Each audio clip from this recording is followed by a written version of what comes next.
Donc, bonjour tout le monde. Je m'appelle Karen. Je suis leader d'équipe chez Dexia. Dexia, c'est une firme de services conseil qui navigue aisément dans l'écosystème de Microsoft. Je suis vraiment heureuse d'être ici aujourd'hui. Très humblement, je vous partage une expérience que j'ai vécue récemment. Dans mon précédent travail, je travaillais pour une société d'État. Puis, on a fait un projet de pré-déploiement de copilote dans les outils M365. Est-ce que c'est correct?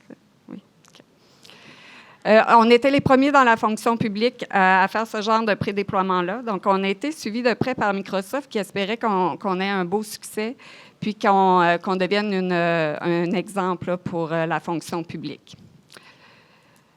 Comment c'est arrivé ce projet-là? En fait, comme tout le monde, on s'est dit, on a vu arriver la ChatGPT il y a à peine 2 ans. On a vu la popularité grandissante de l'outil, puis tous les autres outils d'intelligence artificielle gratuits disponibles sur le web. Et là, on a compris qu'à l'intérieur de notre organisation, comme à l'intérieur des vôtres probablement, il y a des gens qui utilisent ces outils-là gratuits sur le web dans le cadre de leur travail.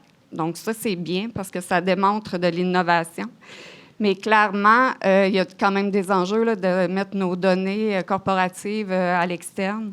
Puis un enjeu aussi de bien comprendre le résultat que génère l'intelligence artificielle. Donc là, on s'est dit, qu'est-ce qu'on fait? On est conscient de tout ça. On comprend que l'intelligence artificielle, ce n'est pas la mode, là. C'est vraiment quelque chose qui est là pour rester. Ce n'est pas de passage. Ça va très, très vite. Puis là, la question aujourd'hui, c'est pas est-ce qu'on va utiliser l'intelligence artificielle, mais c'est quand. Donc, avec les gestionnaires avec lesquels je travaillais à cette époque-là, on a décidé, bien, allons-y. Là, à ce moment-là, on est à l'hiver 2024. Donc, aujourd'hui, je vous présente... Wow, je suis allée un petit peu, excusez-moi, excusez. Oui, intelligence... Donc, aujourd'hui, je vous présente le projet. Je vais vous démontrer qu'utiliser l'intelligence artificielle dans un environnement connu, ça facilite l'intégration. Puis, je vais vous présenter les grandes étapes là, du projet sur lequel j'ai travaillé. Donc, comment on a abordé la situation? On a dit, qu'est-ce qu'on fait? On a 1600 employés. Clairement, on ne peut pas déployer, donner une licence à tout le monde puis laisser aller comme ça. Ce n'était pas vraiment ce qu'on souhaitait. Donc, on a dit, on va y aller avec une preuve de concept, là, les fameuses POC qu'on fait. Moi, habituellement, quand je fais une POC, j'ai 20, 30 utilisateurs que je peux accompagner étroitement, que je finis par connaître par leur nom. Puis là, on va chercher du feedback avec eux. Mais là, devant la popularité du projet dans l'organisation, mes gestionnaires ont acheté 200 licences. Moi, j'étais plus ou moins d'accord avec ça. Je trouvais que c'était beaucoup trop. Avec un recul, je vous dirais que c'était vraiment la bonne chose à faire. Avec 30 utilisateurs, on n'aurait pas eu l'expérience suffisante pour transposer là, l'utilisation à l'échelle de l'organisation. Sur la portée du projet, il n'y avait pas les 200 licences, ça c'était un petit peu moins, on était autour de 150, mais c'était quand même bien. Donc, c'est à petite échelle, mais quand même plus gros qu'une POC traditionnelle là, qu'on est habitué de faire. Là, on s'est dit, on va se faire la main, on va briser la glace, on va se familiariser avec l'outil, autant du côté des TI que des utilisateurs à faire. Là, on va arrêter d'en parler, puis on va vraiment plonger dedans. Fait qu'on a commencé comme ça avec un projet avec 150 utilisateurs.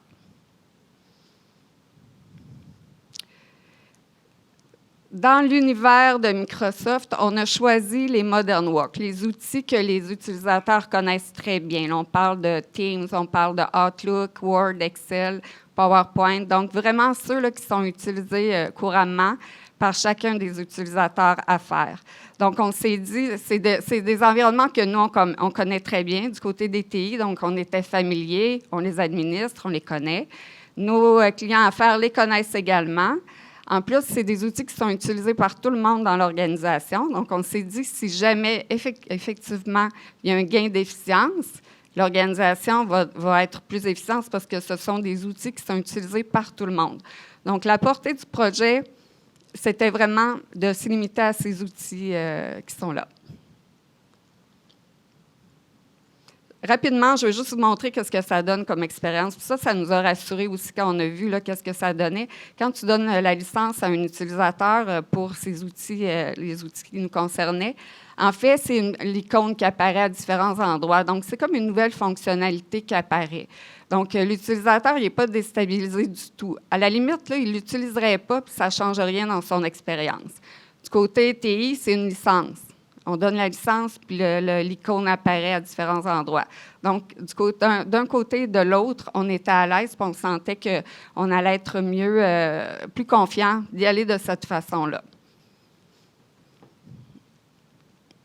On a pensé également faire un agent de service client, là, un agent virtuel dans un site SharePoint sur lequel il y avait, par exemple, pour accompagner les utilisateurs à faire. Ça, c'est un cas qu'on a exploré. On n'est pas allé. C'est quand même quelque chose que si jamais vous décidez de tester, c'est un cas d'utilisation qui est intéressant. C'est sûr que ça n'a pas d'impact sur l'efficience de l'organisation, mais c'est quand même un début intéressant pour l'utilisation de l'intelligence artificielle dans votre organisation. Là, à partir du moment à l'hiver 2024 où on décide, on y va, puis celui où nos utilisateurs à faire ont la licence, il y a quand même des rencontres, des réflexions. Là, je vous amène un peu vers ces réflexions-là qu'on a eues. Puis, on a eu aussi, excusez, je vais prendre un petit peu d'eau. On a fait également des constats pendant le projet. Fait que je vous les partage. Je prends quelques acétates là, pour vous partager les constats parce que c'est important.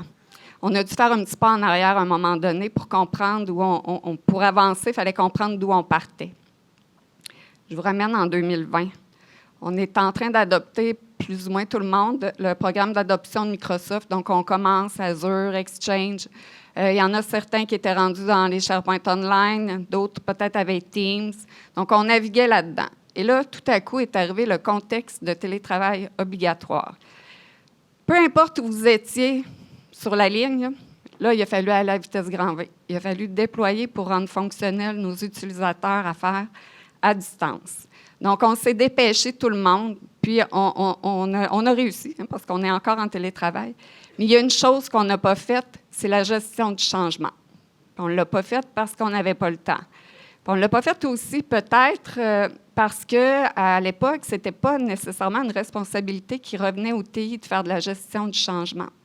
On est habitué de faire des mises à jour, puis là, après ça, on surfe là-dessus pendant 5-6 ans. On a pu parler à notre clientèle. Aujourd'hui, c'est plus ça. C'est vraiment plus ça. Les changements sont en continu. Puis il faut accompagner nos utilisateurs à faire. Donc maintenant, la gestion du changement est vraiment une responsabilité des TI. Donc là, on a continué. Là, on a optimisé nos processus. On a fait un intranet avec SharePoint Online. On s'est fait des tableaux de bord avec Power BI. Puis on a développé des applications avec la Power Platform, la téléphonie. Puis là, on en ajoute. Puis aujourd'hui, on est rendu à l'étape de tirer profit de l'intelligence artificielle avec les outils qui sont à notre disponibilité. Est-ce que vous êtes d'accord avec moi? Ça ressemble à peu près à tout ce qu'on a vécu. Ça. On est pas mal tous dans la même situation. Je veux vous rappeler qu'un des changements, puis je vous ramène sur le mot transformation. Hein. On dit transformation numérique. Transformation, là, c'est un peu plus qu'un changement. Hein. Quand on se transforme, quand il y a quelque chose qui se transforme, là, il y a un impact. Puis la transformation a un impact sur la façon de travailler de nos utilisateurs. Donc, c'est la raison aussi pour laquelle il ne faut pas oublier qu'il faut les accompagner régulièrement dans le changement. Donc, une des choses qu'on a ajoutées, c'est qu'on a donné un gros pouvoir à nos utilisateurs à faire. Avant, là, quand on voulait donner accès à nos répertoires réseau, là, on complétait un formulaire qu'on envoyait aux officiers de sécurité, là, la GIA, puis là, le gestionnaire, il signait, on envoyait ça, puis il donnait accès. Puis si on voulait partager un document avec quelqu'un, on le mettait d'une pièce jointe, puis on l'envoyait par courriel. C'était à peu près les deux façons qu'on avait là, de gérer les accès. Et là, tout à coup, on offre à notre clientèle à faire la possibilité de créer des équipes Teams, donc d'inviter des gens dans les équipes, de mettre des documents dedans. Puis même quand ils sont dans un site SharePoint avec une sécurité puis une matrice de sécurité, bien, ils peuvent partager un document avec la fonction « partage ». Puis ils peuvent oublier qu'ils ont partagé le document. Donc, c'est beaucoup de pouvoir qu'on a donné à notre clientèle. Puis n'oubliez pas, on n'a pas fait la gestion de changement, on ne leur a pas expliqué. Puis aujourd'hui, ce que ça fait, c'est que ça met en lumière des défis en termes de gestion des accès et de stockage des données, parce qu'on a multiplié les endroits pour mettre les documents. Puis aujourd'hui, nos clients, qu'est-ce qu'ils disent? Ils sont un peu perdus. Je ne sais plus où sont mes documents.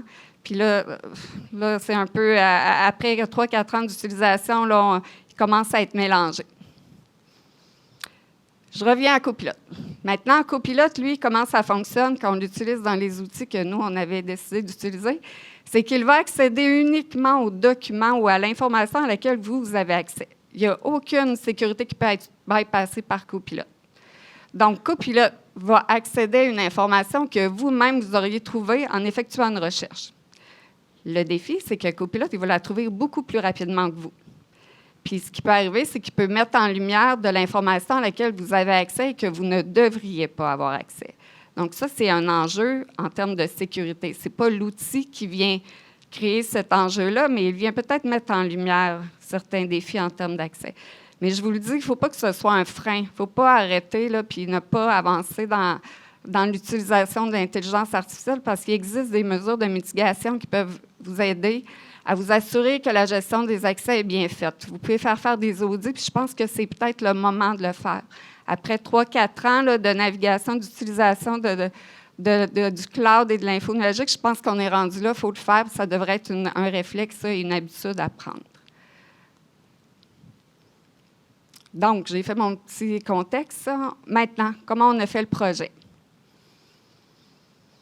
L'objectif, le premier objectif, en tout cas pour moi, c'était d'évaluer la technologie. C'est-tu vrai que c'est aussi merveilleux qu'on nous promet? Puis là, on nous donne des chiffres, là, 68 d'amélioration de la productivité, puis bon, tout ça. Moi, j'étais un peu, on va le tester, puis on va nous-mêmes décider si c'est vrai. Donc, c'était le premier enjeu, c'était de vérifier la technologie. Le deuxième enjeu, c'est de préparer la gestion du changement parce que nous, on voulait la faire. Donc, toutes les formations, toutes les rencontres, on voulait bien se préparer. On voulait identifier des ambassadeurs ou des influenceurs là, dans les secteurs d'affaires. On avait ciblé quand même pour s'assurer d'avoir une représentation là, de l'organisation. Puis on voulait que ces gens-là nous amènent des cas d'utilisation dans les affaires qui pourraient être répondus ou qui pourraient être facilités. Là. On pourrait donner un avantage avec l'utilisation de copilotes. Finalement, on voulait préparer la gouvernance. Parce que quand on utilise un nouvel outil, c'est toujours une bonne pratique de faire une gouvernance, ne serait-ce que pour identifier les bonnes pratiques d'utilisation, puis de mettre les mesures de mitigation à l'intérieur de cette gouvernance-là. Les avantages d'y aller avec un petit projet, quand même, malgré tout, c'est qu'il y a une réduction des coûts. Évidemment, on a acheté 200 licences plutôt que 1600. Donc, si le cas aurait été qu'on ne veut pas continuer puis on arrête, bien, je veux dire, il y a moins de dépenses. Y aller avec un petit groupe, c'est plus facile d'être flexible puis de s'adapter, évidemment. Donc, ça nous donne une flexibilité. Puis, on a une meilleure gestion des risques. Plus le groupe est, puis on sensibilise nos gens, donc on gérait mieux le risque de cette façon-là. Les inconvénients, bien évidemment, là, on ne pouvait pas dire qu'on allait améliorer l'efficacité ou l'efficience de l'organisation. Ça allait plutôt être ciblé sur les utilisateurs eux-mêmes. Mais avec l'échantillon qu'on avait, on pouvait quand même penser qu'on allait pouvoir transposer les résultats à l'échelle de l'organisation. La portée des résultats est limitée, mais comme je viens de vous le dire, nous, on était à l'aise avec le bassin d'utilisateurs qu'on avait. Puis une complexité, bien en fait, ce que je veux dire, c'est que si on décidait par la suite d'y aller avec nos 1600 utilisateurs, évidemment, il ne faut pas penser que l'équipe était suffisante. Il aurait fallu quand même se préparer à un plus gros déploiement. Là, donc, ça représentait malgré tout une petite complexité là, au niveau de l'expansion. Les conditions gagnantes. Avoir une vision du processus cible. Nous, on s'est dit comment, disons qu'on allait, là, si on y allait avec un déploiement là, à l'échelle de l'organisation, comment les gens vont demander pour avoir la licence. Parce que clairement, ce n'est pas tout le monde qui est obligé de l'avoir, qui en a réellement besoin. Alors, comment les gens vont demander d'avoir la licence? Nous, on avait une billetterie là, au TI. Puis on a dit, bien, on va créer un billet dans la billetterie, puis ils vont faire la demande. Puis là, on a tout identifié le processus jusqu'à en arriver à l'adoption de l'utilisation de l'outil. Fait qu'on avait déjà une vision où on allait. Clairement, on savait que ça allait bouger, là, c'est sûr. Le but, c'était de capter justement des choses qu'on n'avait pas pensées. Mais on n'est pas parti à l'aveugle. On avait quand même bien ciblé le processus, puis ça a plus ou moins... on ne s'est pas trompé, là, on était pas mal dedans, ça n'a pas tellement bougé. On a obtenu le soutien et l'engagement des dirigeants. Donc, mes gestionnaires se sont présentés au CODIR avec les VP, la PDG. On a partagé notre plan. On les a formés, une petite formation plus adaptée à eux, là, live. On leur a donné la licence, puis on les a sensibilisés. Puis on s'est engagé à faire le projet sur une durée de 3 mois, puis à revenir avec des résultats, un constat. Go, no go, puis donner probablement là, comment on pourrait y aller pour la suite, donner des suggestions. Démontrer une adaptabilité, une flexibilité, bien ça, c'est vraiment important. Là, des choses à laquelle on n'avait pas pensé, qui ont bien fonctionné, des petites rencontres éclairs de 15 minutes qu'on organisait, puis à un moment donné, c'est devenu très populaire. Les gens se présentaient parce que 15 minutes, ça occupe pas trop de temps. On était bien structuré, fait que là, on s'est mis on a vraiment focusé là-dessus parce que c'était gagnant. Donc, on s'adapte. Il y a des choses qu'on avait pensé qui fonctionneraient, ça a été moins bon, donc il faut réagir puis s'ajuster. Il faut s'attendre à une résistance au changement, clairement, là, même si les gens, vous leur demandez s'ils sont intéressés à participer au projet. Même s'ils sont très techno, là, je vous dirais que l'enjeu, c'est le manque de temps. Parce que ça demande un petit effort. Là. Il y a une courbe d'apprentissage un petit peu plus grande, malgré tout, là, que des petits outils, là, clairement. Là. C'est dans le quotidien. Il faut que ça devienne un réflexe. Puis ça, c'est le manque de temps. Ça, on a été confrontés à ça à l'occasion. Puis je vous dirais qu'il faut s'attendre à ça.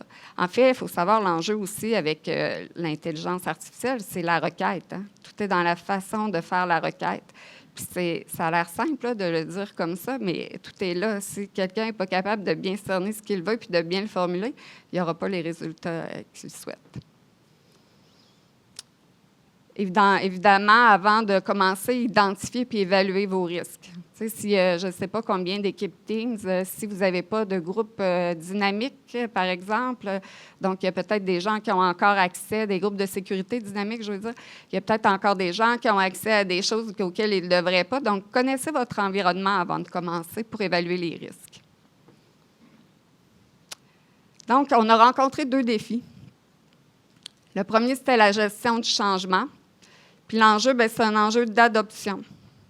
Parce que, tu sais, je donne la licence, puis c'est terminé. Mais si la personne n'utilise pas, elle n'a pas adopté la technologie. Donc, en termes de comment on a abordé cet enjeu-là, on a bien expliqué aux gens leur rôle et leurs responsabilités. Puis on s'est présenté, nous aussi, les TI, on s'est engagé à les accompagner, à être disponibles, à offrir le soutien, puis toute la formation que les gens avaient besoin. Mais de leur côté, du côté des participants, on leur a dit, nous, on va vous sonder. On va vous envoyer des sondages parce qu'on a besoin d'avoir votre feedback. On voulait avoir un feedback concernant l'outil lui-même, donc l'appréciation de l'outil. Mais on voulait aussi avoir un feedback sur nous, sur notre accompagnement, sur les outils de formation qu'on rendait disponibles pour s'ajuster. Donc là, on leur a dit, vous devez vous engager au moins à nous donner l'information qu'on vous demande, puis à participer si on fait des rencontres. Donc, il y avait ça. Un autre engagement aussi qu'on leur demandait, c'était d'être conscient d'une utilisation éthique et responsable de l'outil. Là, dans le cadre des outils qu'on utilise, il n'y a pas tant d'enjeux, là, par exemple, de droit d'auteur, des choses comme ça. Mais il y a un enjeu de ne pas penser que l'outil va faire le travail à ta place. Il y a une éthique professionnelle. Le résultat, il faut que tu le relises, il faut que tu le comprennes, puis que tu t'assures que c'est correct. Il ne fera pas le travail à ta place. Donc, il y a une certaine éthique de regarder. Ce qui est intéressant avec Oplot, c'est qu'il te présente les sources dans lesquelles il est allé puiser l'information. Regarde, là, c'est-tu des sources fiables? Puis regarde, est-ce que tu as accès à quelque chose à laquelle tu ne devrais pas avoir accès? Parce qu'on les a conscientisés aussi à ça. Vous avez dans l'éthique au travail, si vous voyez que vous avez accès à une information sensible auquel vous ne devriez pas avoir accès, dites-nous-le que nous, on corrige la situation. Donc, on a sensibilisé aussi nos gens à cet égard-là. Côté formation, on avait 2 types de formations. On avait des formations obligatoires et des formations complémentaires. Si j'ai un conseil à vous donner, tout obligatoire. Complémentaires, ils n'iront pas. Donc, ça, c'est vraiment là, obligatoire, c'est même préalable à la demande de la licence, pour avoir la licence. Puis c'était à plus haut niveau, l'éthique, sécurité, puis en gros, qu'est-ce que l'intelligence artificielle. Mais quand on arrivait plutôt dans les outils, les fonctionnalités, là, on les avait rendus plus selon la discrétion de l'utilisateur. Et là, on recevait plein de questions qui étaient abordées dans les formations. Fait que, sincèrement, faites tout obligatoire, même si c'est 3-4 heures, c'est pas obligé d'être une seule formation. Ça peut être découpé là, selon des thèmes, mais rendez-les obligatoires, sinon les gens ils les suivront pas. Finalement, en termes de communication, nous, on avait choisi d'y aller avec une équipe Teams. Ça pourrait être aussi une communauté dans Viva Engage, ça dépend des organisations. Puis on avait aussi, dans l'intranet, on avait une section dédiée au projet. Donc, on mettait de l'information là. On a fait des rencontres, des webinaires. Finalement, il faut communiquer. Puis là, avec les gens à distance, c'est un peu plus compliqué. Hein. Fait que là, on multiplie les moyens de les rejoindre. Donc, c'est ce qu'on a fait, mais c'est important de partager l'information. Un truc, entre autres, ce qu'on faisait, c'est qu'on avait la requête, la belle requête qu'on venait de trouver. Moi, j'ai testé ça. Fais-moi, présente-moi ma journée dans un tableau, 3 colonnes avec... Puis là, wow, ça donnait un bon résultat. On le partageait. Quand quelqu'un trouvait une requête vraiment intéressante, on la partageait pour essayer aussi d'alimenter puis de challenger les gens. Puis on disait, partagez-nous vos requêtes, on va se donner nos bons trucs. Fait qu'en communiquant avec eux de cette façon-là aussi, ça activait le projet, ça dynamisait le projet. Le deuxième défi qu'on rencontre, bien évidemment, c'est la gestion de l'information. Et là, parce que l'enjeu, c'est d'avoir les bons accès, ça, je viens de vous l'expliquer, mais à une information de qualité. Et ça, c'est un gros enjeu qu'on a. La qualité des données. Parce que si tu donnes une mauvaise information, je veux dire, une information de mauvaise qualité, bien, l'outil va te répondre avec la mauvaise qualité. Je veux dire, si tu lui donnes du garbage, il va te repousser la même chose. Donc, puis là, rappelez-vous, là, on n'a pas fait la gestion du changement tantôt, là. L'historique des versions, là, c'est tellement magique, là, mais je ne sais pas pourquoi les gens ont encore 12 versions du même document dans leur répertoire. Le copilote, il ne sait pas c'est laquelle la bonne. Vous-même, vous ne savez même pas c'est laquelle la bonne. Fait que lui, il ne sait pas plus. Fait que là, il va piger là-dedans. Puis en plus, vous avez envoyé des pièces jointes à plein de monde. Il va aller dans vos pièces jointes également. C'est un enjeu qu'on a, puis ça se corrige juste en comprenant les outils. Là, ce qu'on n'a pas fait tantôt, l'historique des versions. Arrêtez de mettre des pièces jointes dans vos courriels. Mettez le lien du toujours un seul document. Puis les fameux archives, là, le fameux dossier archive que des gens créent, là, plutôt que de jeter les documents, on crée un archive, puis là, on envoie tout ce qui est plus bon dans archive. Mais le copilote, il ne sait pas qu'archive, ça veut dire poubelle. Lui, il va aller fouiller là-dedans aussi. Fait que la qualité de l'information est très importante parce que c'est ce qui va vous revenir ultimement. Ensuite, dans le défi de la sécurité, je le répète, je l'ai dit tantôt, je n'irai pas plus loin, mais puis abordez-le, il y a pas, ça se fait bien, ce n'est pas des chantiers, c'est des choses qui sont relativement simples, puis qu'après ça, c'est réglé, puis étant du côté des équipes Teams, peut-être repenser qui a le droit de créer des équipes Teams, qu'est-ce qu'on fait avec les équipes là, qui sont plus vivantes? Après 3-4 ans, là, les équipes, ça fait 1 an qu'il n'y a pas eu d'activité dedans, qu'est-ce qu'on fait avec? Puis il y a tous les moyens sont là. Hein? Microsoft a tout mis à la disposition. Il y a de la rétention qui peut être appliquée. Il faut juste le faire. Il ne faut pas hésiter à le faire. Puis les fameux partages de documents là, qu'on fait tous, ça, parce qu'on n'est pas sûr si la personne a-t-il accès, je vais le partager, je ne prendrai pas de chance. Mais le partage, là, on peut le couper. On pourrait mettre une rétention de dire après 1 semaine, tous les partages... ça arrête. Si la personne en a encore besoin, repartage-le. Puis si elle en a encore besoin, bien, peut-être qu'elle devrait être dans le groupe, finalement. C'est peut-être ça l'enjeu. Bon, donc là, tout ça, et bon, oui, on met des mesures, mais encore la formation. N'oubliez pas, expliquez à vos utilisateurs, répétez, là on va répéter constamment, puis c'est nécessaire. Donc, ça passe également par la formation. Finalement, moi, je m'étais engagée à dire à mes gestionnaires, on va essayer de mesurer si c'est vrai, là, ça va-tu vraiment bien? Puis après ça, qu'est-ce qu'on fait? On a fait notre projet, on l'a tenu pendant 3 mois. Qu'est-ce qui se passe par la suite? C'est sûr qu'on n'est pas arrivé avec des 68 d'amélioration de l'efficience. Puis je voudrais bien savoir comment ils font pour calculer ça. Mais avec les sondages qu'on faisait auprès de la clientèle, donc c'est quoi le ressenti? Là? Comment vous vous sentez dans l'utilisation? Est-ce que vous pensez que vous avez amélioré la qualité de votre travail, entre autres? Fait qu'on on allait les sonder, puis est-ce que c'est facile? Est-ce que vous êtes bien accompagné? Mais il y a aussi des données qu'on peut avoir là, dans les consoles d'administration. Je suis capable de savoir, toi, tu peux bien me dire là, que tu aimes ça, mais tu l'as utilisé 2 fois dans le mois. Sérieux, tu aimes ça, mais tu n'as pas adopté, là, clairement pas.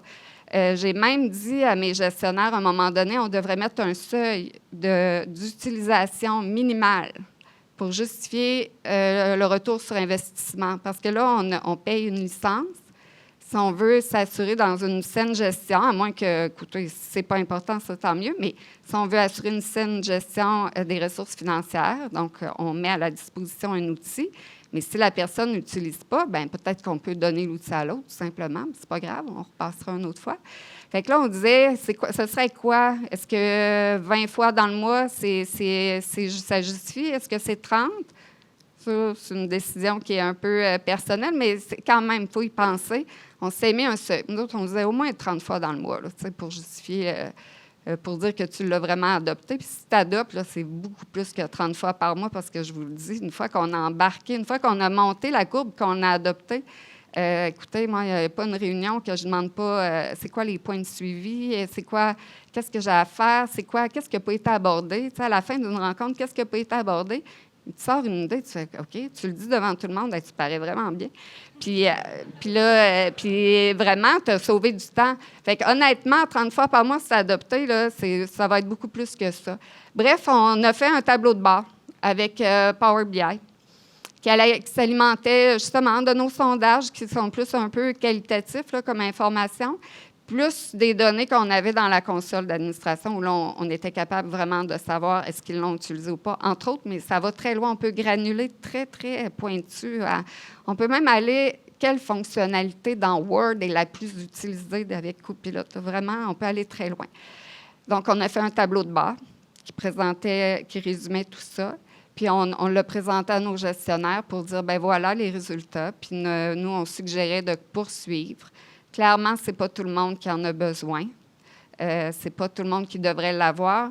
Mais quand tu l'as adopté, c'est vrai que ça augmente la qualité et la productivité. Ça, écoutez, vous viendrez m'en parler si ce n'est pas le cas pour vous. Là, on pourra en jaser. Mais moi, vraiment, sincèrement, c'est vrai. Ça donne un sentiment d'être accompagné. Puis c'est vrai que ça fait du bien. Ça fait du bien. On est surchargé, puis c'est bien d'être bien outillé. Donc, on a offert à nos gestionnaires, avec le tableau de bord, les moyens justement de prendre des décisions pour la suite. Puis, juste pour vous dire, il y a une partie du projet qui s'est déroulée pendant la période estivale. Là, clairement, ce n'est pas une bonne idée. Mais parce que là, ils n'étaient pas là, fait qu'on ne pouvait pas trop leur taper ses doigts s'ils ne l'utilisaient pas. Mais quand même, grosso modo, là, je vous dirais qu'on avait un taux d'adoption avec les critères qu'on s'était donnés d'environ 60 à 70 %. C'est quand même intéressant, là, je vous dirais. Mais ce n'est pas facile. Il faut persévérer. Donc, voilà.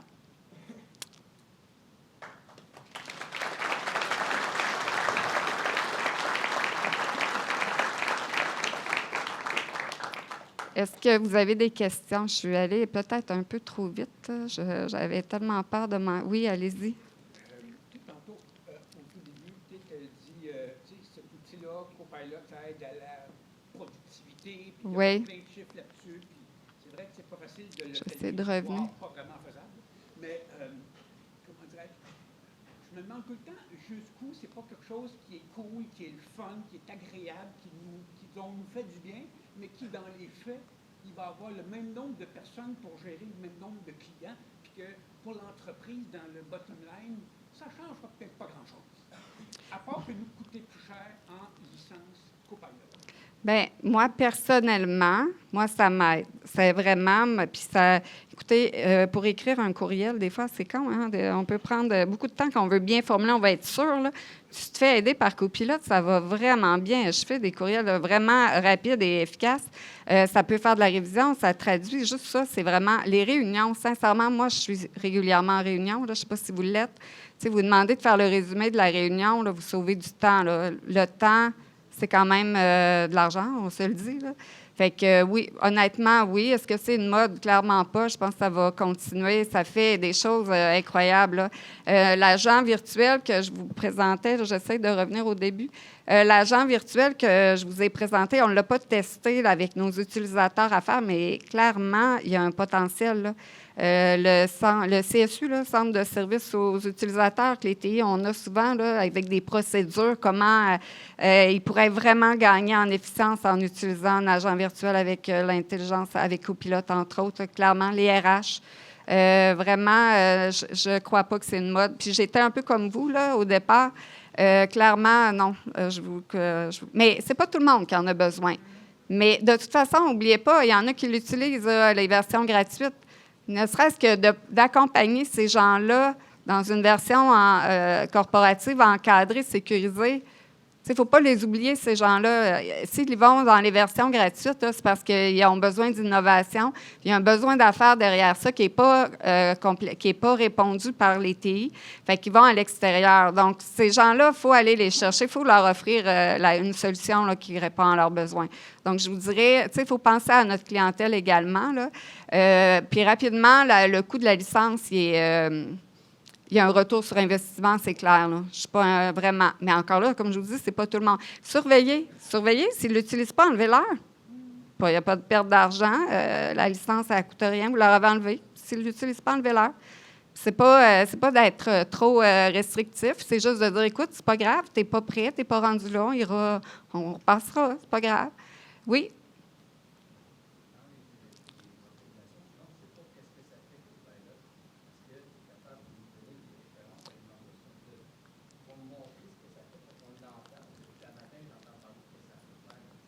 Bien là, je vous... Oui? Ah, j'ai... Oui.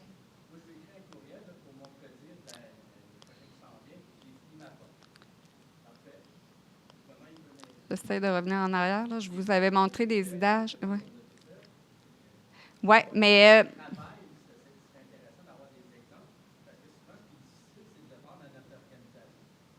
oui.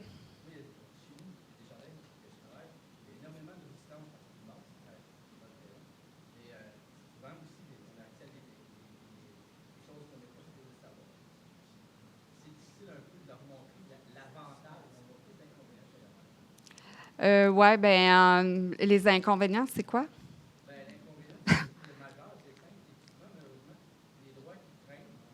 Ah, bien, c'est ce que j'ai abordé. Mais ça, il faut les aborder, tu sais.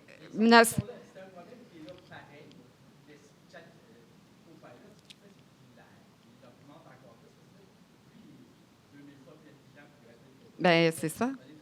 Oui. Oui. Oui, mais ça, c'est pas jouer à l'autruche de ne pas les aborder, ces enjeux-là, totalement. En fait, bien, exactement. OK.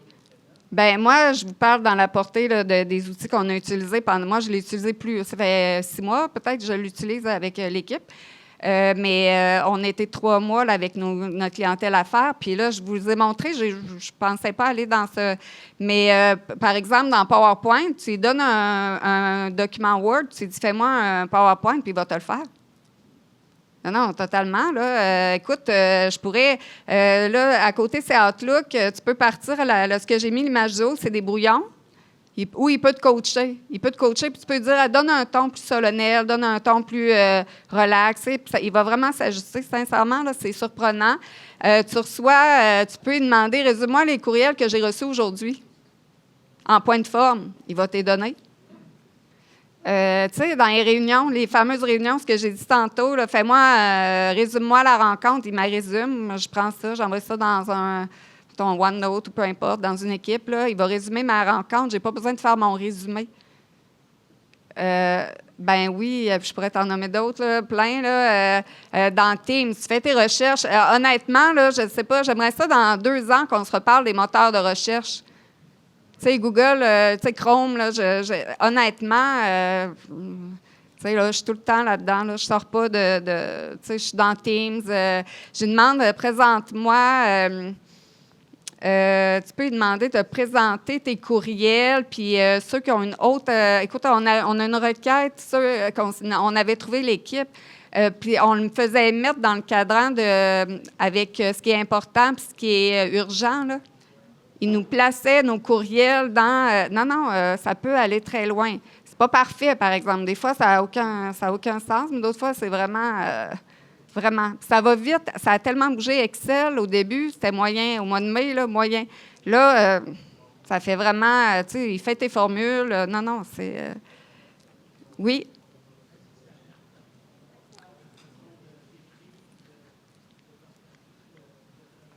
Pardon?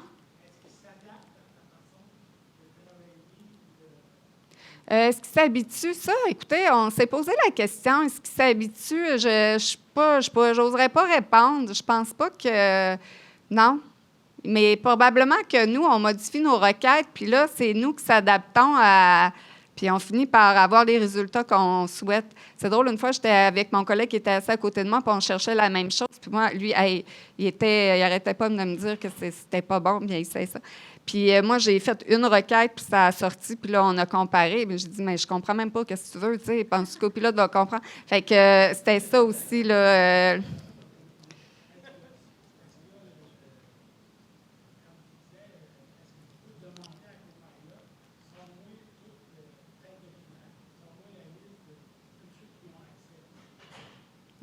Non, pas du tout.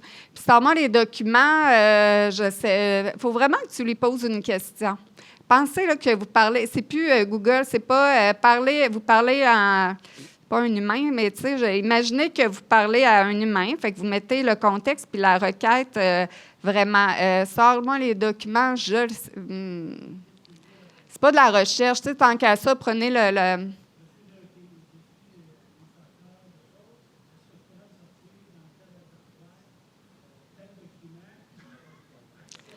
Oui, mais qui a accès? Non, pas dans cette version-là. Mais il y a des versions de copilote qui peuvent aider la sécurité en passant. J'ai eu une présentation, je suis allée chez Microsoft il y a 2 semaines.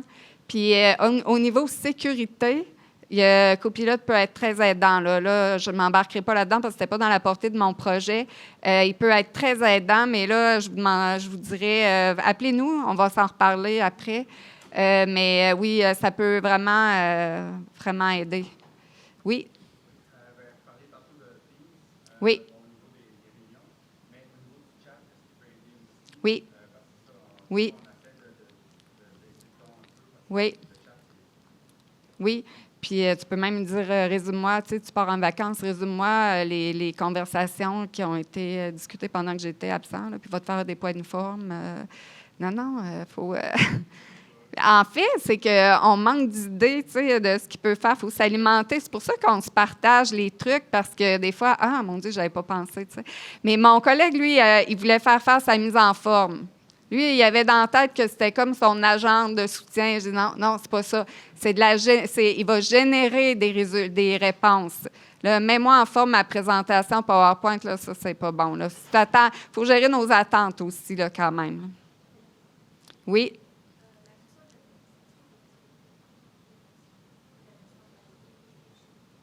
De la version, c'est la version payante. Évidemment, il faut avoir la licence pour avoir accès aux données. Puis en plus, puis là, j'espère que ça va changer, mais si vous avez Viva, pas Engage, Viva, non, qui mesure le ressenti, là, tu sais, comment on se sent dans l'organisation. Insight, merci. Viva Insight, ça toutes des Viva, ça vient mélanger. Si vous avez Viva Insight, là, vous allez granuler dans l'utilisation de Copilote, c'est incroyable. Vraiment, nous, on l'avait. Puis c'était un hasard, c'était pas pour on avait voulu tester Viva Insight, on avait pensé l'utiliser. Puis il y avait eu une acquisition de licence qui avait été faite, puis on les utilisait pas. Puis on a dit, on va. Fait que quand on donnait copilote, on donnait la suite Viva. Puis écoutez, c'était. Bon, j'ai fini. On fait sync. Mais bref, non, faut payer évidemment pour avoir les données. Hey, on a un kiosque. Je vous invite à venir nous voir. On a un kiosque.